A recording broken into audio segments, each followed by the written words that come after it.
I think it was So one 100 is years the back. state-of-the-art technology which is available today. The second is that sheer adaptability of human beings to make this transition, which was put to test in a situation like this. And that, I think all of us as mankind, we have demonstrated the right agility to make this transition.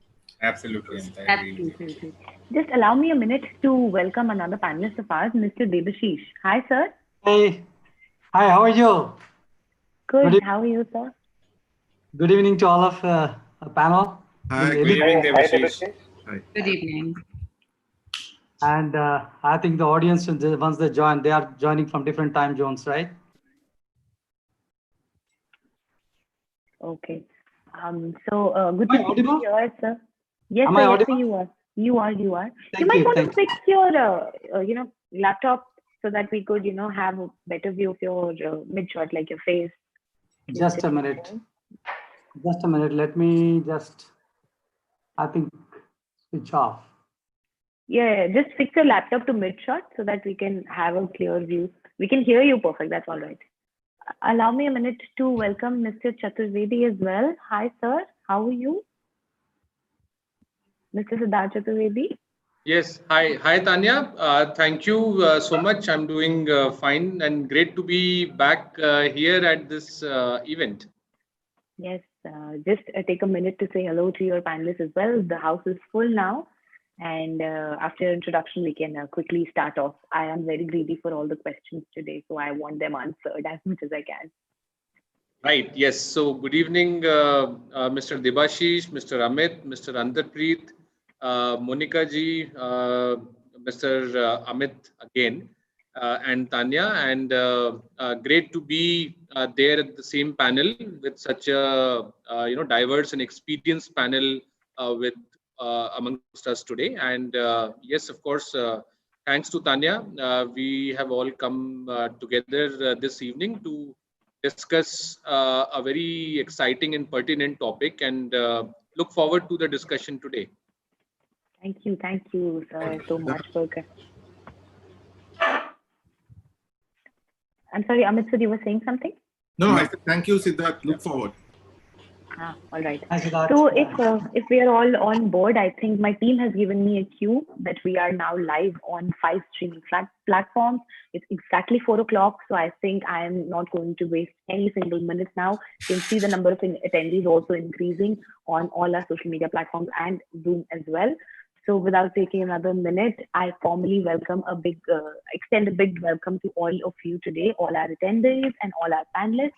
And I welcome you all to ISEC University's presents HR Conclave on the futures of skills through online education. My name is Tanya Tikku, and I am the editor-in-chief and co-founder of ObserveNow. We are India's first general knowledge app that produces news and content in 120 words. We are now live on Android, so please take a minute to check out our content. We refrain from the mainstream media content that we produce, that media has been producing at this point in time. So that's a quick word about ObserveNow. And I think ISEC universities, I think the main idea today for ISEC universities to sort of, put together this panel was their constant effort to create education that produces quality of students and gets them ready for future skills and for their jobs in the future. I think they've been tirelessly working in this space to produce the best quality students in the country. And I think today is one of those days where we discuss what is the requirement of the future, how students are going to adapt to this online education, and also the kind of skills that they would now need. Probably would not have needed 6 months or 8 months before today's time, but I think now the game has changed very quickly. So I have put together this diverse set of panelists coming from the industry side as well as the academia, so that I can, sort of create this environment where we could talk about all the ranging issues today. So please allow me a minute to welcome all my panelists. Can I please welcome Mr. Debashish Kumrao, who is the Director HR at TCS. Hello, sir. Hi. Hi. Mr. Thanks for including me in this panel. And good evening. Our pleasure, sir. Thank you. May I please welcome our next panelist, Mr. Amit Das, Director, Head HR and CHRO at Bennett and Coleman Group, which is the Times of India Group. Hello, sir. Hi, good afternoon, everybody. Mr. Antarpreet Singh, Director, Digital Learning at ISB Hyderabad. Hello, sir. Good afternoon, everyone. Good afternoon, sir. Ms. Monica Agrawal, Vice President, Human Resources at Hindustan Times. Hi, ma'am. Hi, good evening, everyone, and I'm happy to be part of such an illustrious panel. Thank you. Thank you, ma'am. Mr. Siddharth Chaturvedi, Executive Vice President at ISEC Group of Universities. Hello, sir. Hi, good evening, everyone. Great to be a part of this panel. And Mr. Amit Kumar, Senior Vice President, Talent Acquisition at Info Edge India. Hi, sir. Hi, everyone. Good evening. It's great to be part of this panel. Looking forward to the discussion ahead. Thank you, Tanya. Thank you. Thank you, everyone. I think I'm straight away going to dig into the question. I've already set the context here. I think today what I'm trying to understand here is how do we create this atmosphere where students, when they are in college and when they are doing their online education for God knows how long, because nobody knows the bottom of this pandemic at the moment. So I think it's going to stay here for a little while. So we have to show that agility in terms of creating quality of students and creating quality of education as well. With the NEP in place, which is such a progressive policy by the government of India, I think what we need to understand here is implementation and how we could make the best use out of it. So I think, Siddharth, sir, I'm going to first jump on to you and just to sort of, give a context as well. My research tells me that there is an online academy for futuristic skills education that ISEC Group of Universities has started. So if you could just lead on with that and give us a brief about what that is, so that I could take the question forward to the rest of the panelists who come from the industry side in terms of assessing what are the skills that you're producing and what are the skills that are required in the industry.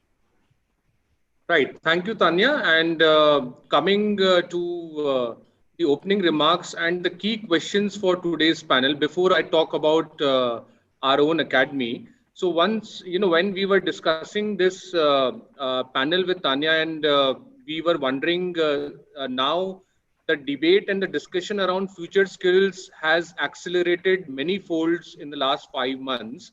It was anyway upon us, even with the advent of Industry 4.0 happening and a growing cry from the industry to make our workforce or the student output more and more employable. So with that kind of stuff already happening and COVID coming and accelerating all the digital adoption, which we are seeing, coupled with the introduction of the new education policy, future skills have become one of the main talking points today.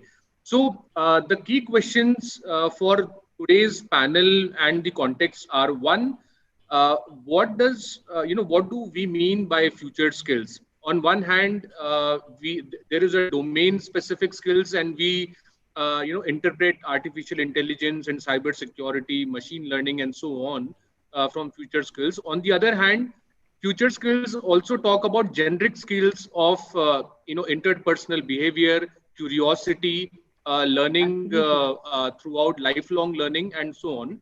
So how do we blend the domain and generic skills? And to my mind, both of them are equally important, and both of them are future skills referred to in various studies by different houses. So that is one. Second is the intended audience. So whereas earlier it was more from the point of view of upskilling or reskilling of the already working professionals. Now the scope has widened, and with NEP, we are talking about introduction of future skills at school level, then right up till the higher education and the college level. In the skills and vocational training, since we work extensively in that area, also there is a talk of introducing these future skills at a mass level, at a grassroots level, and then going right until people need to be reskilled or upskilled. So the second question is the target audience, and how do we cover such a diverse set of audience if India has to become the global supplier of skilled manpower in the next 10 years or so. And the third is the way and the methodology of delivering this. Should it be just a domain of edtech players such as White Hat Junior or Byju's, or will it become more mainstream, and will we see future skilled kind of trainers or faculty in all the conventional colleges and institutions also? And how will the online medium play a big role in spreading this, in delivery of these future skills across? Final point from our side, recognizing that future skills is not just the domain of the urban learner anymore. On the other hand, is going to actually be spread out across rural and semi-urban India going ahead. We've also come up with our own, ISEC Future Skills Academy, which is learning on programs and delivering these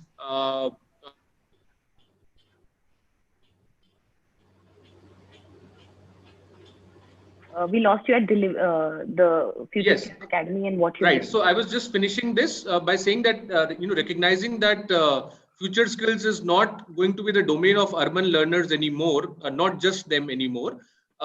We've launched a very simple platform, ISEC Future Skills Academy, in association with Microfocus, Red Hat, Zebia Technologies. And we want to take this to the tier 2, tier 3 markets. And we also want to bring in the vernacular content. I mean, how do you teach cybersecurity using Hindi, or maybe even other vernacular languages going ahead?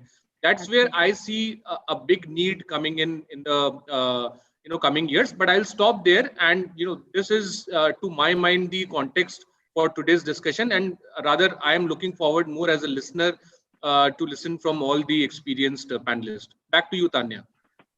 Thank you, sir. I think you rightly set the direction for this discussion today. So I think building on from what you've been doing at ISEC and also your expectations from the conference, I may please first go to my first panelist, Mr. Amit Das from the Times. And there's no bias here, so I can see you first on my screen. So I'm just going to go around the clock like that. So, sir, I think you've heard Siddharth sir speaking. You've heard about the skills that he's trying to explore.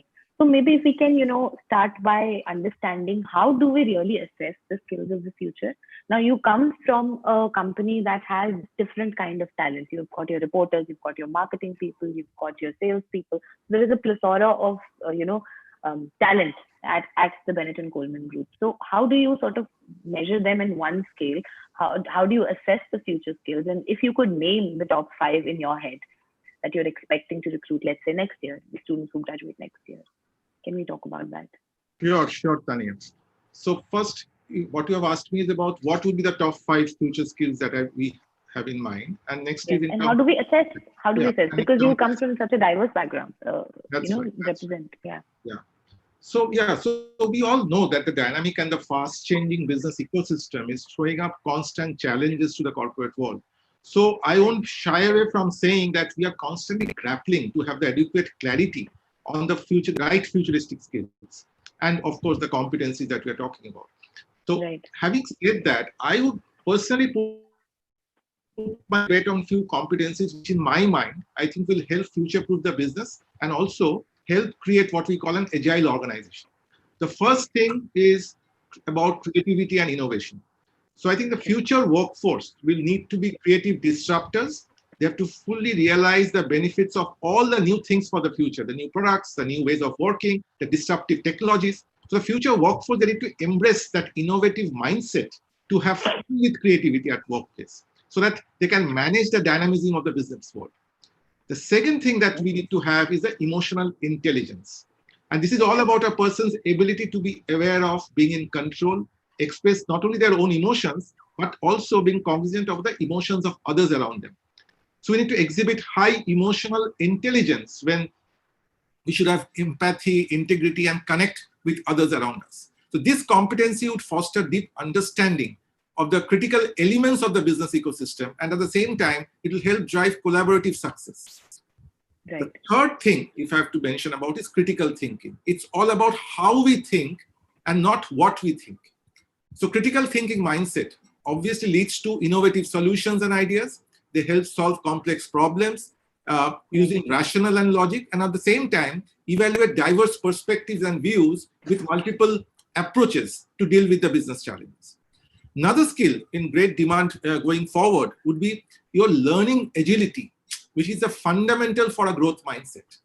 So this would entail intellectual curiosity, constant hunger for learning new things, your ability to learn, unlearn, and relearn. Okay, and last but not the least, I would say, of the 5 competencies that you asked, is the change management capability. or the mindset. So this would require a very flexible and agile human brain to embrace the need to proactively be responsive to change for the better.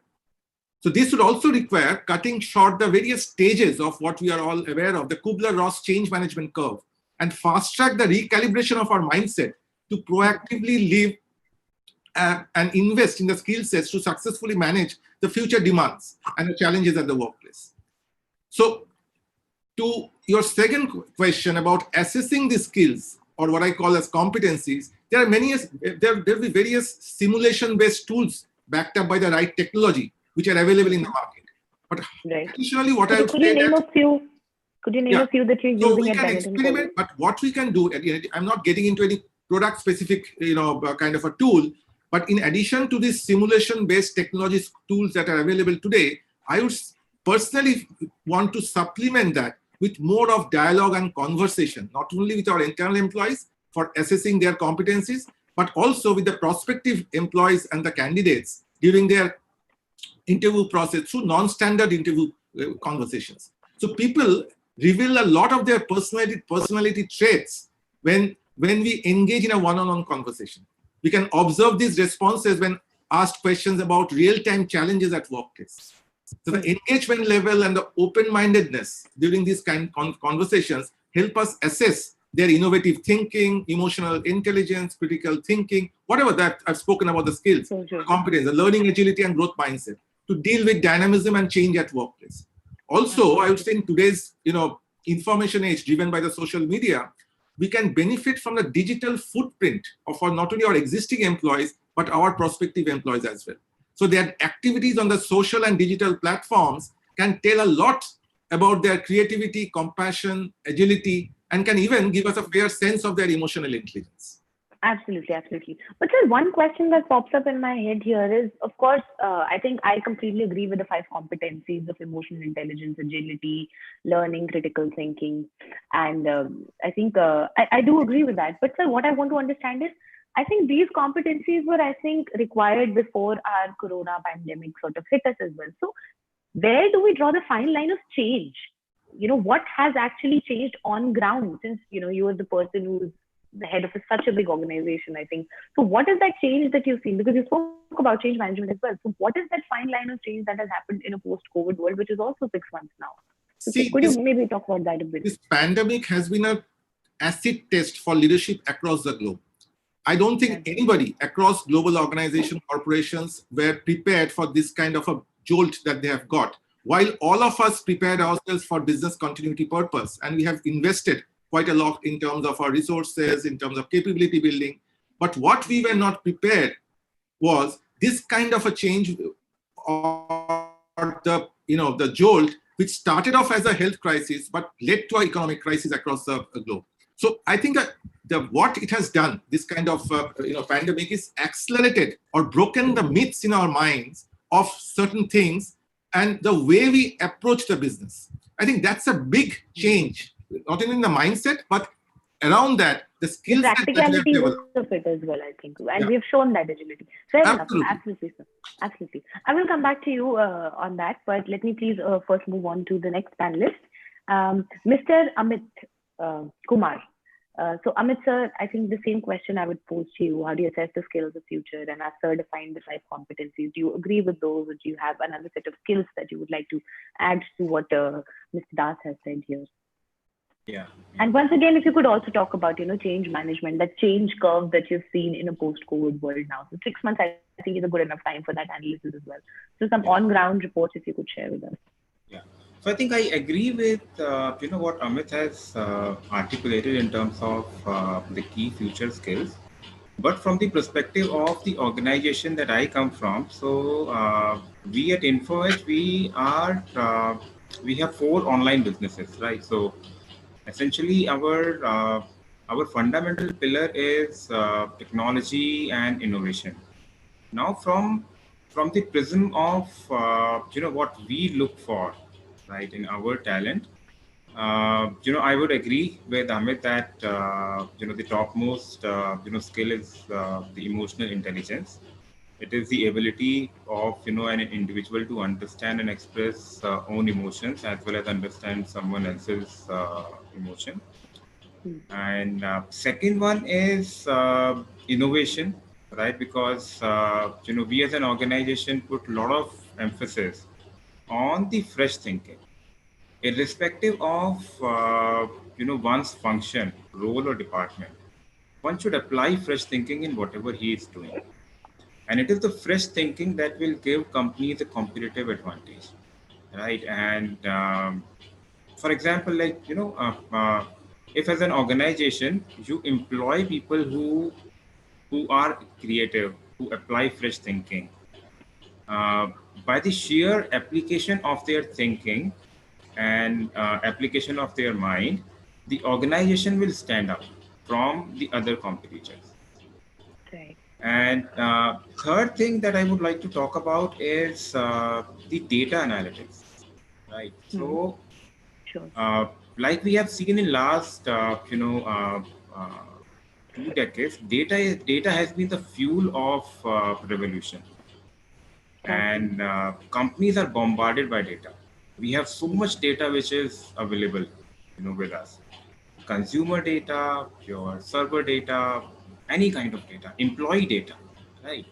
And there, we see that there is a big gap in the available data, and big gap of analyzing this data into an business insights. Right. And what I mean to say is that while we don't, I'm not saying that everyone needs to be a data scientist, but everyone needs to be data illiterate to So the I think, extent yes, that, yes, yes. yeah, Absolutely. What you're trying to say here is that we need that, one specific job yeah, role where the analysis of the data can be rightly done, since we've been bombarded with data yeah, now and it's now increasing with every yeah, fold. And that person can apply it to the industry, apply it to the company, and sort of, open up many more avenues for it. yeah, Fair enough, sir. Sir, I do have, actually, I don't have that question. One of our panelists has put up, attendees has put up a very interesting question for you, which I want to take up with you right away.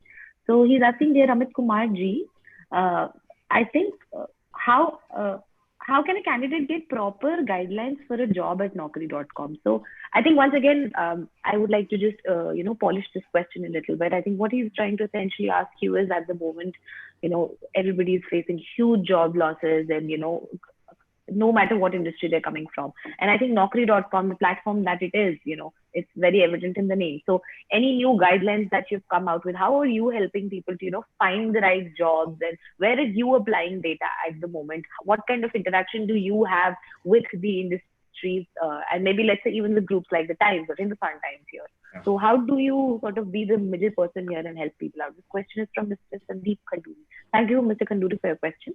Yeah. I will now allow Mr. Kumar to talk about it. Thanks, Sandeep. So good question. So I'll answer this question in two parts. Right. So one is, the COVID has changed. COVID has changed face of recruiting overnight, actually. And there are three key dimensions which has got impacted due to COVID. One is the disruption in the job market, right? So that has led to change in the hiring needs. The hiring trends have changed. So sectors like hospitality, travel were booming 6 months back, right? They were hiring in big numbers, and post-COVID, the numbers have shrank, and these companies have also sort of laid off people. But at the same time, there are sectors which are booming. So the market has changed. A new transformation is happening. A new wave is coming. So uh, players who are into e-commerce, online, fintech, they are hiring in big numbers, and that's where the wave is going. Right. So your Then suggestion is to kind of upgrade your skills toward these sectors, edtech, fintech, at the moment. yes. The suggestion is to sort of see the trend early on, and try to see how can you add value in the changing ecosystem. Right. Even And for does people. Naukri.com come out with reports to help, Yes. not very jargon kind of a report, but reports that help people who actually apply for jobs? Do you come out with reports that help people like that? Yeah, so post-COVID, there are two things that we have done. So one is we are conducting bi-monthly, sessions, webinars to Right. talk about different trends, which sector is hiring, what is the trend looking like, and these webinars are for Right. the end user or for employers or recruiters also. Second, you rightly said that as the product, as business, we also publish our hiring trends, our Yeah. Yeah. hiring reports. So JobSpeak, report is what we publish on a monthly basis, and I'm sure it is, a job seeker can find it on our website. And in the JobSpeak survey or report, you will find many insights. You will find many Absolutely. insights Absolutely. in terms of I think that's how very to be important. I ready. think very important. Absolutely, sir. I hope, Mr. Sandeep, that answers your question. And I think that's a very important insight for everyone who's listening here as well. You might go to the Naukri.com website where they've published actually many reports that, talk about the hiring trends. And that might sort of help you to look at the skills, the futuristic skills that you might want to upgrade at the moment. So that's how Naukri.com would play here. Thank you very much, sir, for those thoughts. I will now move on to my next panelist, Monica, ma'am. Ma'am, of course, the same question to you in terms of any competencies that you want to list out. And building on from what Mr. Amit Kumar has said, he spoke in the beginning about changing of hiring trends, which we have all seen and witnessed. Now, again, Hindustan Times, it's a media group, but again, you have a diverse portfolio set of portfolios that you manage. So maybe a few hiring trends here and there you could talk about from a media standpoint and from the other diverse portfolios that you also manage and handle at HT. Ma'am, you're at mute. You're on mute. You're on mute. Yeah, I'm perpetually on mute for some reason. Okay, so thank you, Tanya. Thanks a lot. And I would just like to add on what both Mr. Amit Das and Amit Kumar said.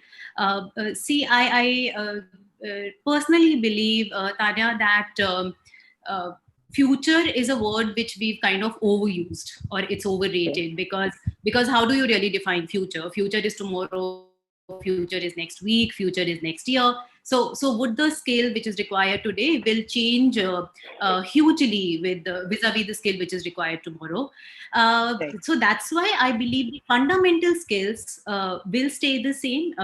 So for example, in case I'm hiring for sales and I need skills like influencing skills, interpersonal skills, negotiation skills. So these fundamental skills will stay the same. However, yes, what the gentleman have said about the changing trends, there'll be some overarching skills that be required, or some add-on skills that be required over and above the fundamental skills, and can we which talk they about rightly said. Those? Yeah, which they rightly said, which is adaptability, agility, critical thinking. So I completely agree with that. And because we are moving into a machine era or a digital era, anything which is human, anything which is emotional intelligence, empathy. So these are also the skills which will be required for future immensely. And coming on to the changing trends of also, ma'am. Yes, yeah. Any technological skills also that you want to talk about? Because a lot of engineers, I think a lot of ISEC students have also, joined us, and many of them come from an engineering background as well. So I think that's again a background where you can go into a diverse set of jobs. So if you could, sort of talk about their evolution in a post-COVID world. So let me take a specific example from the from Hindustan Times point of view. When the pandemic hit, we realized that so when our readers were reading a hard copy, a newspaper, they have quickly moved on because there was so much of fear to get newspapers at home. RWAs have blocked the circulation of newspapers when the pandemic hit in March. So that's why most of the readers, they were moved on digital platforms. And that's the reason why all of us who were working in person, who were working on the print product, had to update their skills. They have to update and reskill themselves quickly for the digital platform. So my reporters came out quickly doing videos, doing web stories. What is SEO? Many of them didn't even know what is SEO. So we have to quickly, get them into the rhythm of the digital. So that's what changed. My marketing people, they were meeting the clients in person and then selling. They had to get into the digital marketing stream. They have to get onto the learning of new platforms where they can interact with people. They make their pitches. So these are the skills that we had quickly picked up and equipped our people. SEO is one thing, as I've told you, that we would want everyone who's coming now, even if he's a good writer, he should know these skills. He should be good with the video recording. He should be good with the podcast, the sound training. So these are the things that per se for our industry was really important, is what we felt. So 6 months ago, while hiring a journalist, you wouldn't have checked out for these things. But now I think it's a prerequisite. Is that the change that you're seeing? Fair enough. Yeah, see, slowly we would have done that, but it is fast forwarded. It is accelerated. Yeah. Absolutely. So we look for hybrid skills now. That's very well put, ma'am. Hybrid skills, I think, and that goes for every domain. Thank you very much for those thoughts, ma'am. I will come back to you. For now, can I move on to my next panelist, Mr. Debashish? So, sir, I'm again going to build on from what Monica ma'am has said here. And I think one thing that I kind of pick up from ma'am's, inputs here was about marketing. Like she said that, marketing people, they were meeting people offline, and now everything is turned into digital marketing. Now, if we take a step back and remember the pre-COVID era, I think in every organization, like even from a TCS to a Times or to a Hindustan Times or to a Naukri.com, there were two separate profiles, marketing and digital marketing. Now, has COVID kind of interspersed these two profiles into one? What is the fine line that distinguishes these two profiles, if it does? And also, again, if you could throw some light on the skills, upgradation of the skills that you've done or that you look for in the times to come. A lot of people here, interested in jobs at TCS. So you could just give an analogy like that. Yeah, I agree with Ms. Monica, as well as Mr. Das and Amit. The skills I just go back a few years when World Economic Forum forecasted some of the skills that is going to be in demand. I think I will go back to 2010, maybe. 2010, we had social intelligence as a skill that is really demand, and cross-cultural competencies, then computational thinking, integrity, compliance, and all that, which are relevant at that point in time, looking at the future of the industry movement or the industry as such. In 2015, they've actually forecasted for 2020. And all the skills that they forecast in 2015 for 2020, today, after the pandemic, we kind of realize that it is actually fast-paced and it is completely changed. And that is what Ms. Monica said about hybrid. So because there will be job re-engineering at the forefront for all industries, and which was forecast. For all profiles. Yeah, it was probably forecasted in 2024 or something like that. And now it has come much closer, and the pace at which it is moving, and people are thinking about it because they are realizing that it will stay on. This pandemic and this contactless economy will stay on. They are looking at skills like resilience, skills like adaptability, and purpose-driven, then sense-making. And sense-making is more or less what Amit Kumar has said about data, that what kind of data they are looking at and whether they are making sense out of the data or not. And it is not about analytics, but anyone who's observing nature also are the data that they are observing, and how closely they are observing this data, and how intricately they are observing the data, the depth at which they are able to get insight from it. And then, of course, the virtual collaborations. So what everyone is talking about is today, pandemic has changed the pace of the speed of change. The speed that was forecasted has come closer. So I don't see that, okay, there's only pandemic has changed, but only the thing is that now industries and all educational institutions also are looking at the business model in a changed environment, and which they are presuming that it is going to stay. I'll not say it is a new normal, but I would say it is a kind of a perceptive change about things that is going to happen tomorrow, looking at the movement of consumers and the consumer behaviors. And today's students are the end consumers for educational institutes, right? And I normally talk about that if they are the end consumers, then institutes or academic institutes actually have to look at them as the consumers and their behaviors. And if you look at, I talk about it as a PEP model, and so how they perceive and what they experience and Sure. price point. Okay. Absolutely, sir. Just a quick thought here, building on from, one of the comments that I can see in the chat box here. I think somebody wants to ask you how TCS can intake a candidate for a job. Do we have a required guideline? Okay. So I'm just kind of going to, polish that question and put that across to you. So tell me any new requirements that have come out now, TCS being a fully tech company, and this is the time for tech, cybersecurity, machine learning. So any changes in that? I think for a TCS job, any which ways these skills were required that we're talking about now in post-COVID world. So again, that fine line I'm going to ask you. How has that fine line changed? Quickly, if you could just, delve. It's a very good question. It's a very good question, actually. Assessment of competencies. And what I mentioned earlier, that there will be more focus on higher order cognitive abilities. And assessment of competencies and skills will get maximum focus, specifically in the areas that I mentioned about the competencies that they're looking for.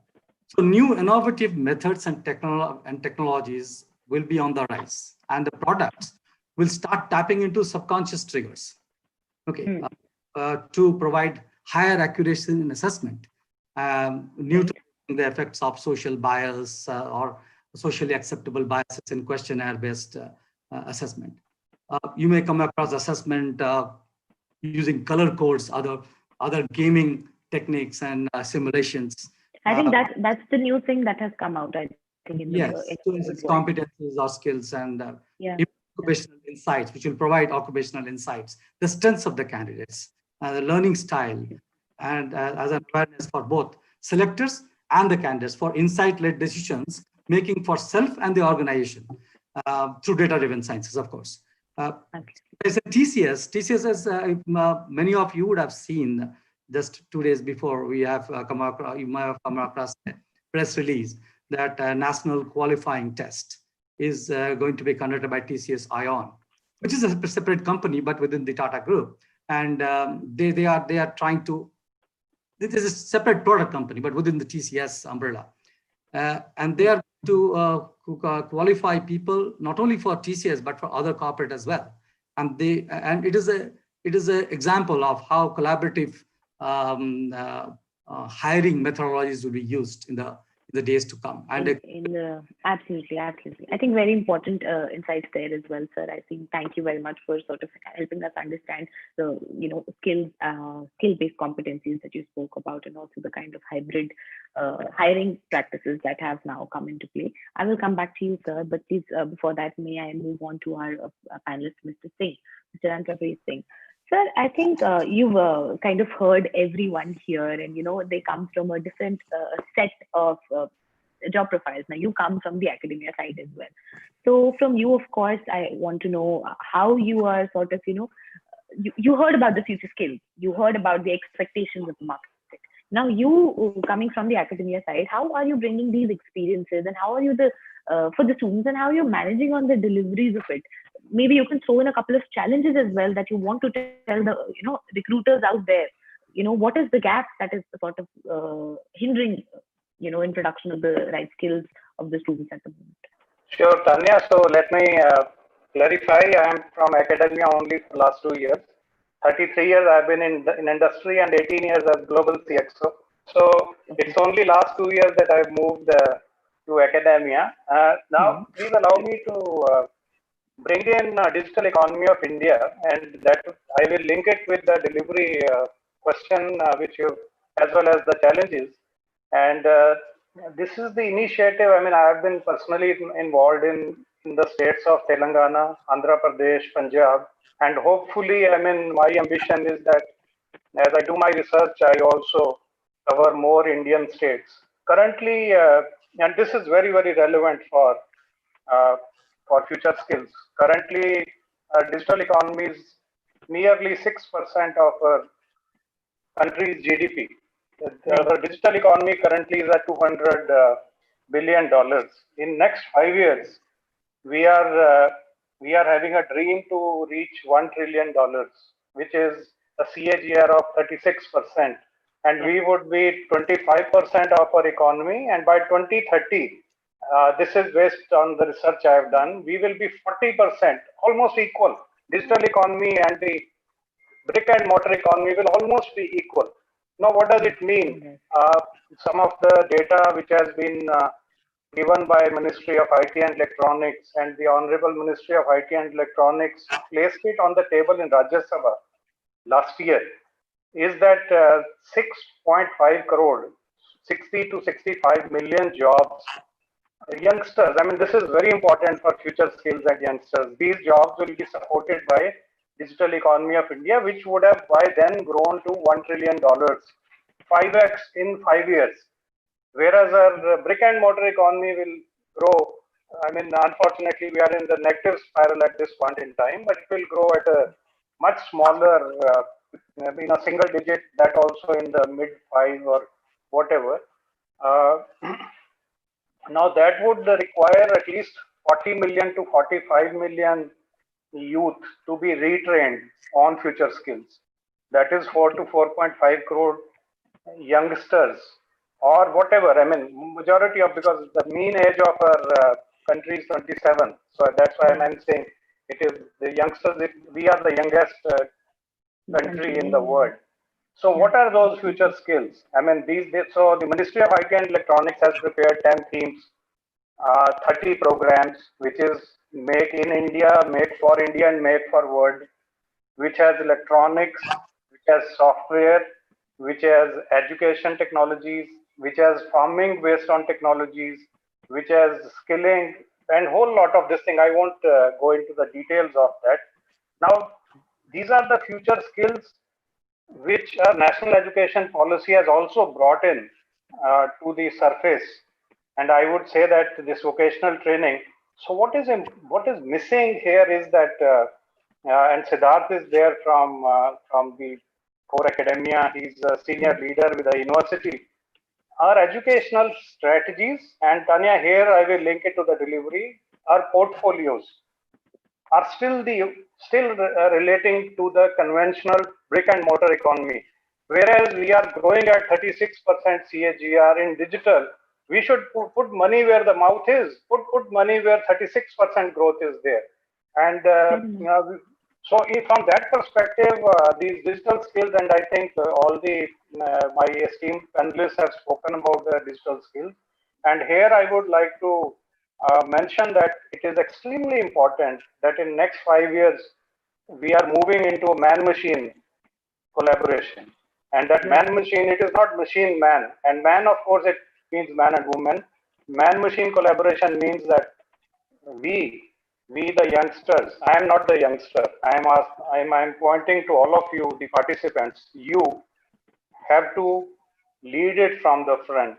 Leadership, empathy, emotional intelligence, these will be as much important as the Python or machine learning algorithms or deep learning stack or any other this thing.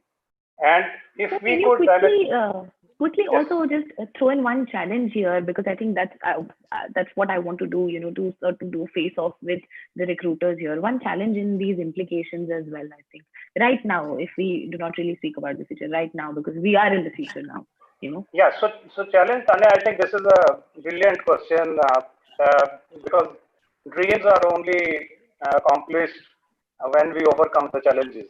And we have a dream of $1 trillion, but there are several challenges. Now, what are those challenges? The skill sets. Now, we say there are no jobs, or jobs are diminishing. Jobs are not diminishing, job roles are diminishing. And these are being replaced by new job roles. If you have a core data science skill, if you have a machine learning skill, if you have digital content creation skills, if you have skills in robotic process automation, if you have skills in Internet of Things, if you have skills in, let's say, blockchain technologies, then all the job roles and the 6 to 6.5 crore jobs which digital economy is going to support will hover around these skills. And this is the time there's a shortage of skills.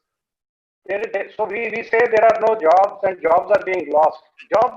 Job roles are being lost, and these are being replaced by a new set of job roles.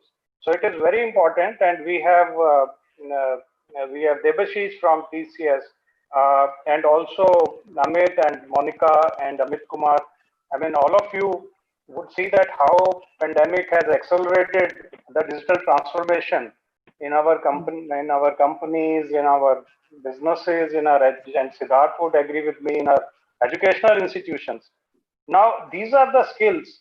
Now, Siddharth is going to be the supplier of these skills, and Amit is going to be the facilitator, and Debashish or Monica or Amit Das are going to be the people who will be placing demand on the system.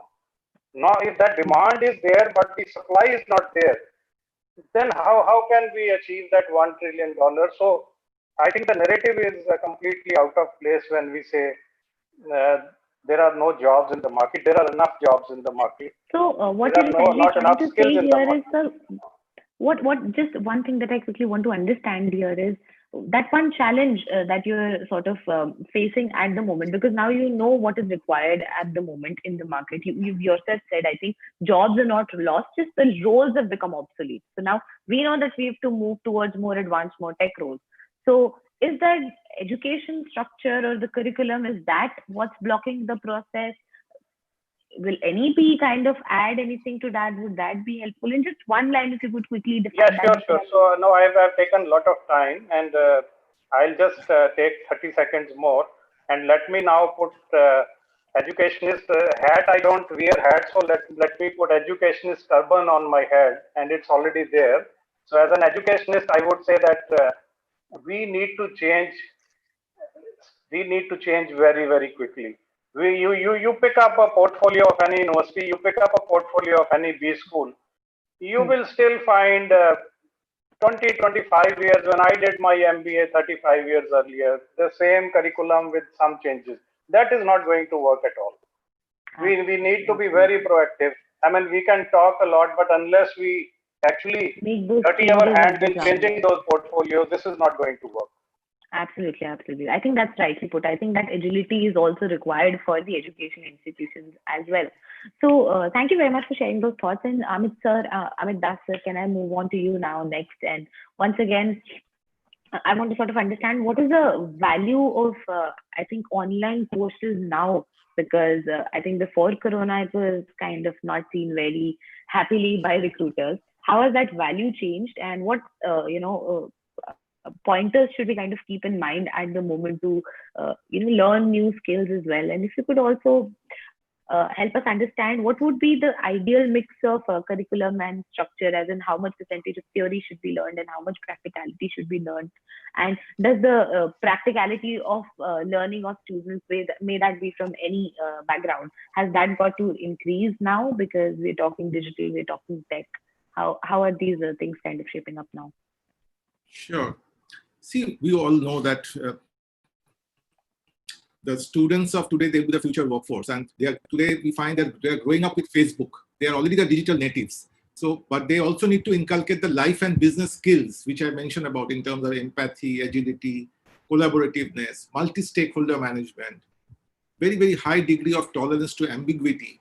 And at the same time, which you spoke about, develop the growth mindset, critical thinking, and resilience to succeed in a dynamic and increasingly disruptive world that will, pan out.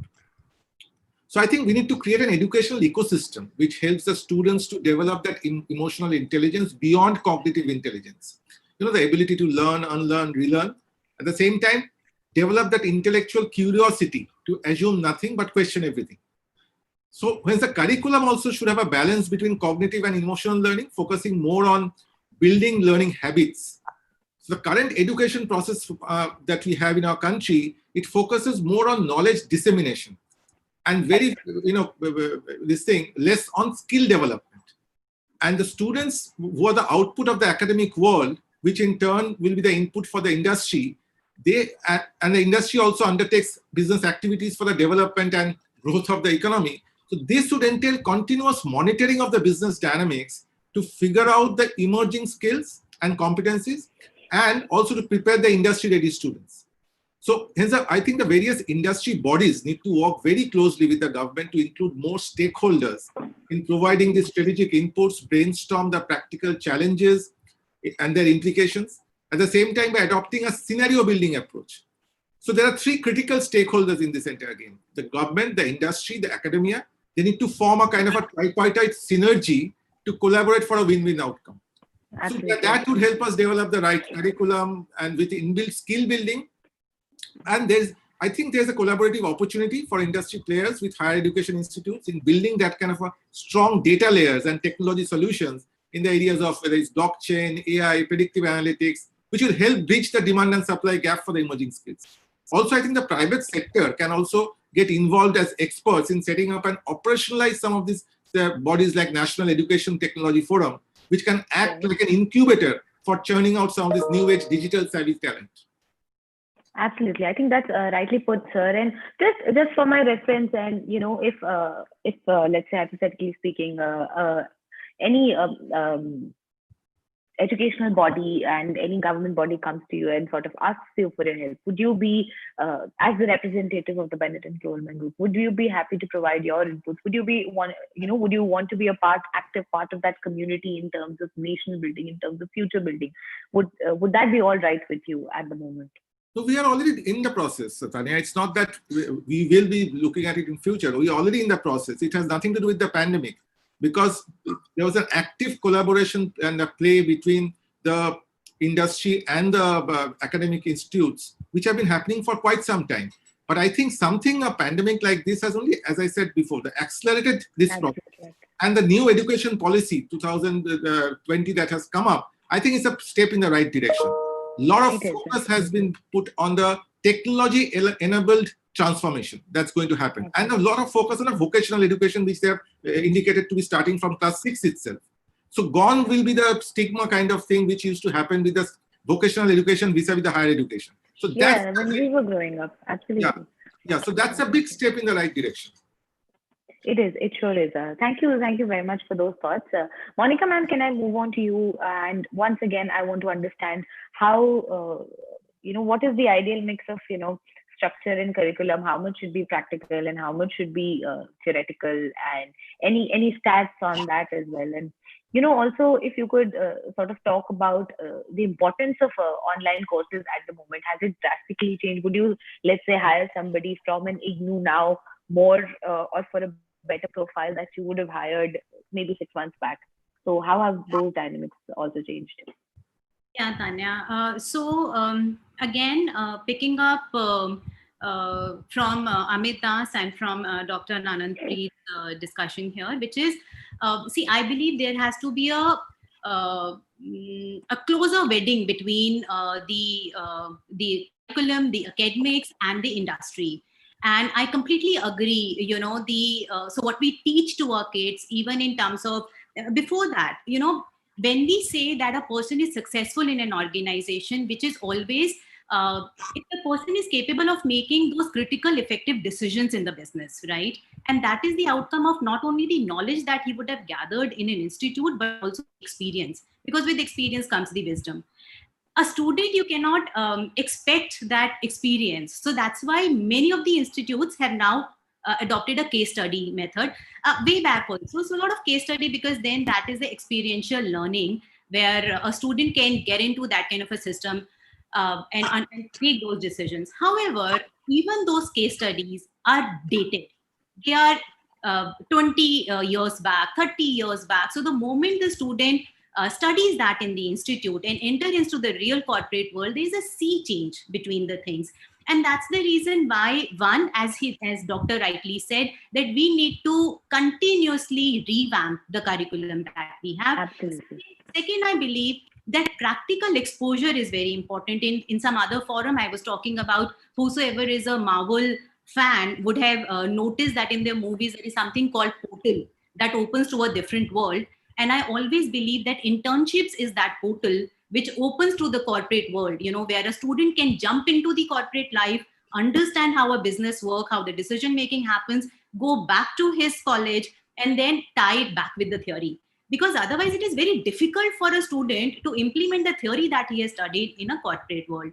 So there has to be more and more such, I think, internships, joints that should happen, either because as of now, I believe there's only one summer internship which is allowed in 2 years. So there has to be more revenues for internship. There has to be more collaboration between the academia and the industry. And actually, that's also what the NEP suggests. I think a lot of focus is on industry internships as well. So I think thereon also they want to focus on practical learning aspect of it more than the theoretical one. Right.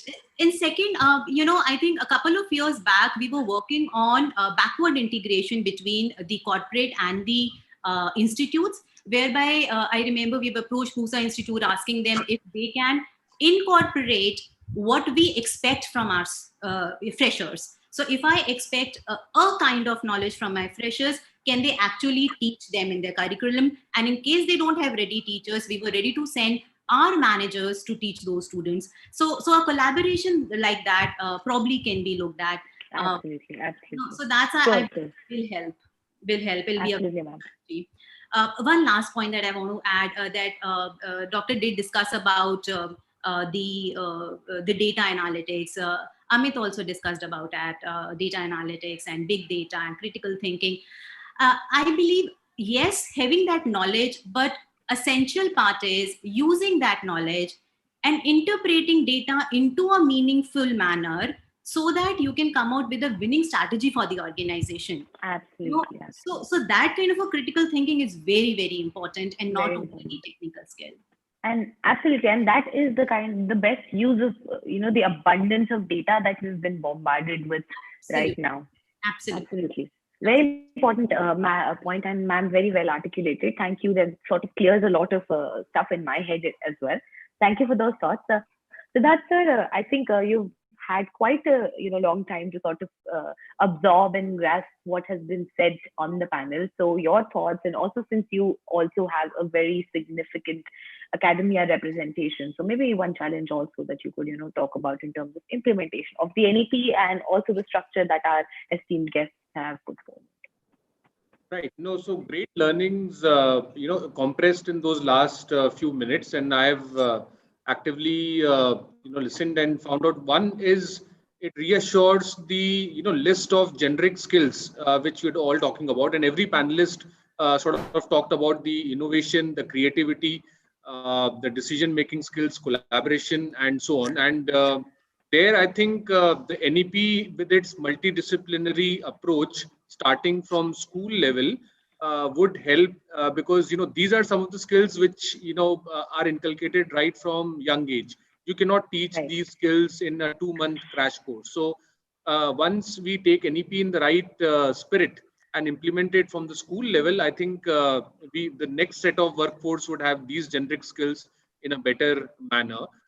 Coming to future skills and the domain specific skills, we come from a place where our universities operate in the tier 2, tier 3 cities, and even in the skills and vocational training space, a lot of our learners are underprivileged students. They come from rural areas.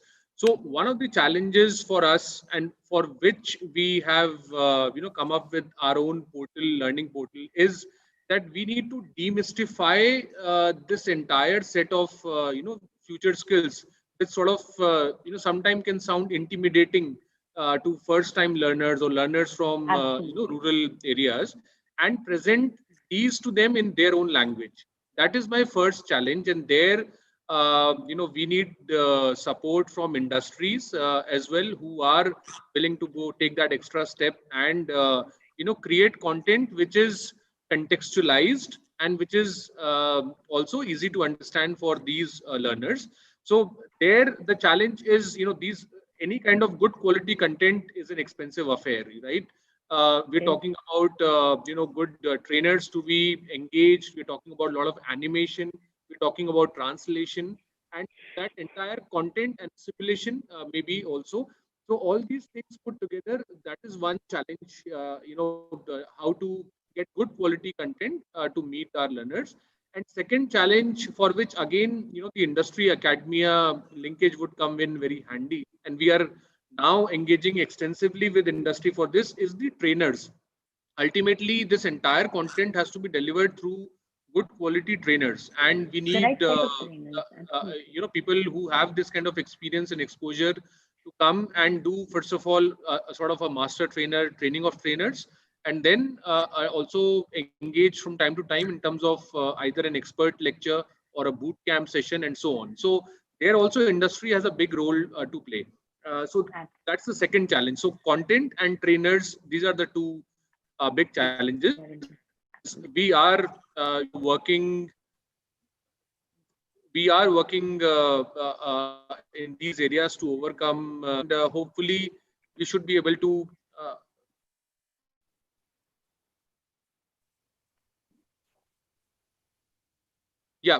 can you hear me?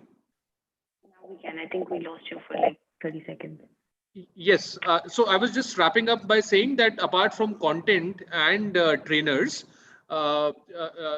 industry academia linkage, and the third thing is the industry academia linkage at the national level, all right, and also engaging with the local industry clusters. That is the approach we have taken, because a lot of local industry clusters have their own unique problems, which we will understand sitting here, and we can resolve it much better. So those are the partnerships which I am seeing are working fine. There are a lot of internships which are happening. There is a lot of hiring also which has started happening. So some of these anchor, the model which I am thinking is anchor industry partners from the local MSME clusters and industry clusters, and a few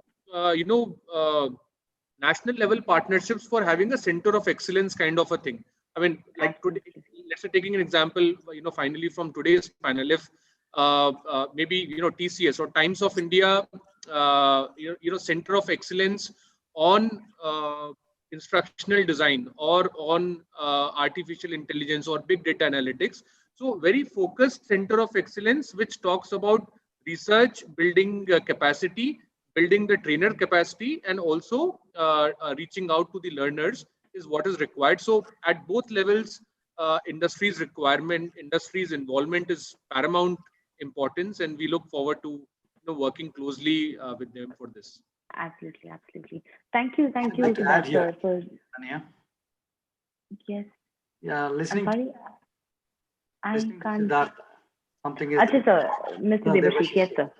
Listening to Siddharth, one thing is clear, that just in the model of a CSR, we should also kind of draw manifestos on the academic corporate relationship, which will build a holistic experience of academic and the students of tomorrow. I think that's Absolutely. What, from a regulation standpoint. Absolutely, sir. So anything else you want to add on to that before I move on to my next panelist? Quickly, if you want to say anything apart from that. For me? Yes, yes, sir. No, I just wanted to say that the questions that arise because of and particularly from India perspective, we have a huge gap between what we teach and what we require to do on the jobs. I think that has been prevalent for a very long time. Because from a classroom to a boardroom, it should be a seamless experience.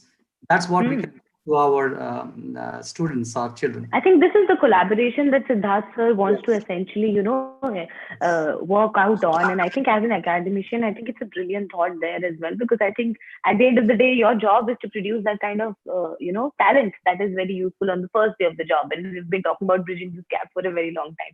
So I think that is a very good suggestion. And I think taking away from this panel, if all of you leaders could, sort of collaborate and go create something like this, I think that would be a big win-win for me to sort of, have this panel together. But thank you very much for your thoughts, Debashish sir. Quickly, can I move on to you, Mr. Amit Kumar, and sir, can we have your closing thoughts here on this as well? Yeah, so I think I agree with most of the panel members, and see what we have talked about today is that we need skills like agility, we need skills like creativity, critical thinking. But what are we teaching our students? The curriculum and the expectation are not in sync. We are, feeding, curriculum which is very dated, which is very old. And in 2020, in today's time, we are expecting students to be more agile, whereas our structure is not agile. So I think that is where the gap is. I want to, re-highlight that gap. Absolutely, absolutely. And again, I think that industry academia partnership as well should be very useful. And I think, Amit sir, where you come from, the industry that you come from, you are exactly in the middle. You know, you are the spokesperson, so to speak, between these two dynamics of industry and academia. I think you as a platform or many others such as yours could also, you know, keep in touch from in both the sides as well, to sort of update yourselves and update in your reports as well, the reports that the job Yeah. seeker reports that you were talking about. I think that could also give a lot of information to students as well, and, you know, could be a handbook of information for their futuristic jobs and skills. And also, if I could talk to the two academicians here and sort of, you know, just a suggestion from my end, which I could, as a student few years back, which I would have, I think, really loved at that time, would have been that, you know, if such reports, had I known at back at that time, if universities or colleges could provide them to their students actively, I think they would be very, very relevant. And I think they would actually give a lot of ideas to students as to which direction that they should reskill themselves, and, you know, what would be required in the future, rather than just, you know, haphazardly picking out a course or haphazardly, you know, doing an MBA because everybody is doing so. So I think that would be very, very important to the students over there. So thank you so much, Amit sir, for your thoughts. And Mr. Singh, can I have your closing thoughts here as well? Yeah, so let me close, and I was typing answer to I think, Himanshu. sir, you could just sort of, Let me close with that brilliant question which Himanshu has asked. Right. So Himanshu, I would say that that would be a very defensive strategy if we have education system which produces skills which cannot be automated. Uh, See, this is what happened when we started with the IT uh, adoption in India. And as we moved up on the IT value chain, we kept learning, and machines also kept learning. So I would say here that we need to have skills which can be automated after 2 3 years, and then you move on to the next skill on the skill curve, on the digital skill curve, I would say. Just to give an example, 10 seconds, your deep learning stack in the artificial intelligence stack. Now, this can do a lot of things which earlier required extensive coding, because these are part of the algorithms, whether these are through the bots or, I mean, you ask Alexa a complex question, Alexa will answer, because those skills have been automated. So we needed to be defensive about it, that I should have a skill which cannot be automated. That will not work. Thank you. Absolutely, absolutely, sir. And I think just to kind of debrief the whole session, I think a few very important takeaways from today's session. So it's your answer. Yeah, okay. So I think a couple of important points from today's session, of course, is that we need to bridge this gap and, you know, have a more practical focused approach. I think we have to be very careful in terms of understanding and, you know, reading and mapping down the future skills as well, and then build and co-create industry academia partnerships that would also be very useful to, you know, design the skills of the future. And I think as an academician, I have two gentlemen on the panel who very rightly put, I think, unless we have a three-party collaboration where the government sector, the private sector, and the universities could, you know, sort of create an ecosystem where there could be a very thoughtful designing of curriculum and courses that could really help students to be job ready on the first day itself. And once again, my panelists from the industry side, I think very interesting insights from you guys as well. I think in terms of, you know, creating a hybrid workspace and, you know, sort of quickly becoming agile and using that critical thinking to do the best you can on your job, and also do a big data analysis. I think a very important point, Mr. Kumar, I think from your insights I've picked up is, I think the right way, and from Monica ma'am as well, I think both of you kind of built on that. And I think it was very important to know, you know, what, there's a very prevalent question in the industry at the moment, what do we do with so much data? I think the best way to use those data points, as you guys rightly suggested, is to sort of understand the needs and then co-create and build curriculum that would really help to create job ready students here as well. And I think, sir, your suggestion, Mr. Debashish sir, your suggestion also to make this a part of your CSR, I think would also be very, very relevant. And at the end of the day, I think my best suggestion to all of you would be, as I'm connected to all of you personally as well, so I will put you all in touch after the session as well. If you guys can, just co-create and, do something around this and work out on some policies and sort of help each other in understanding and bridging the gaps at the moment. I think that would be really wonderful, because ISD and ISEC and many other universities also, at this point in time would require that kind of guidance.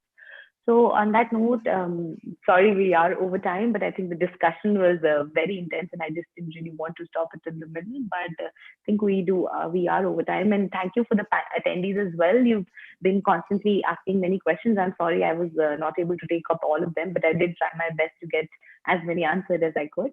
So thank you for your questions, and a big thank you to all my panelists here as well, Sir Amit Das sir, Monica ma'am, Debashish sir, and then Preet Singh sir, Andra Preet Singh sir, Amit sir, and Siddharth sir, of course, for giving me an opportunity to, create a panel like this and, highlighting the problems of the industry academia gap at the moment. I think it was a very stimulating discussion for me as a journalist, and a lot of learning there. And I hope you all had some peer-to-peer learning as well. Thank you. Great. And Thank have you, a good Tanya. one. Thank you. Thanks Thank you, for Tanya. hosting. Thank you, everyone. It was a So great thank discussion. you. And Thank you. yes, Thanks, everyone. absolutely. Yeah. Thank you. Have a good one rest of the day. Thank you. Yeah. Thank you very much, and have a nice evening, all of you. Thank you. Thank you. Sure. Thank you.